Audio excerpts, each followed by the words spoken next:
Assalamualaikum warahmatullahi wabarakatuh. Kami dari kelompok Blackpink ingin mempresentasikan hasil kerja kelompok kami tentang hutang jangka panjang. Sebelum kita mulai, saya Sefira Delia Lutwiga sebagai moderator sekaligus pemateri 1. Saya akan memperkenalkan kawan-kawan saya. Saya Rani Agustina, pemateri 2. Saya Rifka Nisa Melena, pemateri 3. Saya Sinta Julena, pemateri 4. Langsung saja kita mulai. Hutang jangka panjang atau liability. Pengertian hutang jangka panjang. Hutang jangka panjang adalah kewajiban untuk melunasi pinjaman tertentu dalam jangka waktu lebih dari 1 tahun. Jangka waktu 1 tahun ini merupakan periode akuntansi yang terhitung dari tanggal pembuatan neraca hutang. Pembayaran jenis utang ini dapat dilakukan dengan kas ataupun diganti dengan aset tertentu. Jenis hutang jangka panjang. Yang pertama, hutang obligasi. Hutang ini muncul dari dikeluarkannya surat-surat obligasi tertentu oleh sebuah perusahaan. Pemegang obligasi ini merupakan pihak yang membeli obligasi. Pada surat-surat obligasi sudah tertera informasi yang lengkap mulai dari nominal, tanggal pelunasan, besaran bunga, dan berbagai informasi ketentuan lainnya. Keuntungan berinvestasi dalam obligasi. Banyak orang memilih obligasi sebagai medium untuk berinvestasi. Ini karena obligasi dinilai memiliki keuntungan yang lumayan, yaitu A. Keuntungan berasal dari selisih harga obligasi yang diperdagangkan. B. Aman karena keuntungan yang berupa kupon dijamin dalam Undang-Undang Nomor 24 Tahun 2002 atau Undang-Undang Nomor 19 Tahun 2008. C. Bunga di obligasi lebih tinggi daripada deposito. D. Mudah diperdagangkan dalam bursa efek dan di luar bursa. E. Bisa menjadi agunan. 3 jenis obligasi yaitu 1. Obligasi koperasi. Obligasi koperasi merupakan surat utang yang diterbitkan oleh perusahaan milik negara, BUMN, atau perusahaan swasta. 2. Obligasi pemerintah. Obligasi pemerintah merupakan surat utang yang diterbitkan oleh pemerintah. Di Indonesia, obligasi jenis ini diterbitkan setiap 1 tahun sekali dengan nama obligasi negara, retail, atau ORI. Obligasi daerah.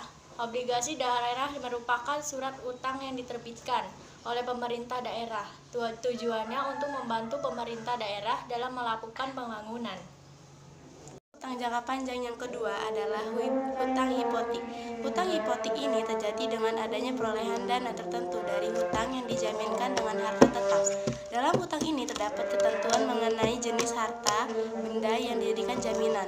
Jaminan ini nantinya digunakan apabila di peminjam tidak mampu melunasi kredit jangka panjang ini sesuai jangka waktu yang ditentukan. Apabila kondisi ini terjadi, maka pemberi pinjaman berhak untuk menjual barang jaminan yang nantinya nilai nominalnya akan diperhitungkan sesuai dengan nominal hutang yang ada. 3 jenis obligasi yaitu 1. Obligasi koperasi. Obligasi koperasi merupakan surat utang yang diterbitkan oleh perusahaan milik negara, BUMN, atau perusahaan swasta. 2. Obligasi pemerintah. Obligasi pemerintah merupakan surat utang yang diterbitkan oleh pemerintah. Di Indonesia, obligasi jenis ini diterbitkan setiap 1 tahun sekali dengan nama obligasi negara, retail, atau ORI. Obligasi daerah. Obligasi daerah merupakan surat utang yang diterbitkan oleh pemerintah daerah. Tujuannya untuk membantu pemerintah daerah dalam melakukan pembangunan. Jenis bunga yang diterapkan dalam utang hipotek. 1. Bunga tetap. Utang hipotek dengan skema bunga tetap artinya pihak yang meminjamkan uang mengembalikan pinjaman pokok dengan tingkat suku bunga tetap selama jangka waktu peminjaman.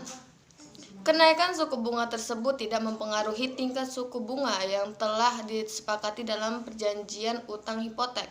Demikian pula jika tingkat suku bunga umum mengalami penurunan, peminjaman akan tetap dibebani dengan tingkat suku bunga yang telah ditetapkan.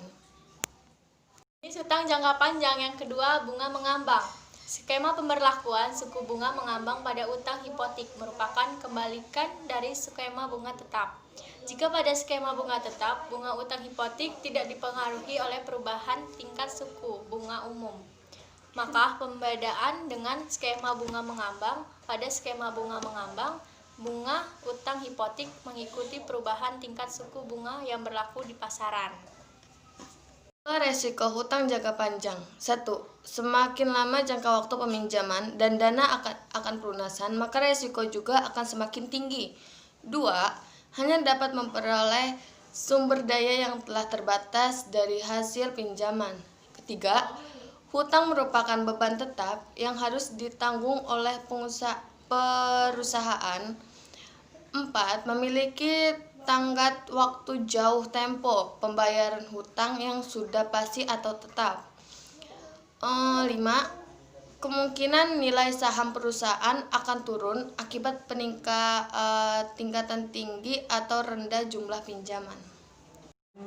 Sekian dari kami kelompok Blackpink. Jangan lupa like, comment, share, and subscribe. Terima kasih. Wassalamualaikum warahmatullahi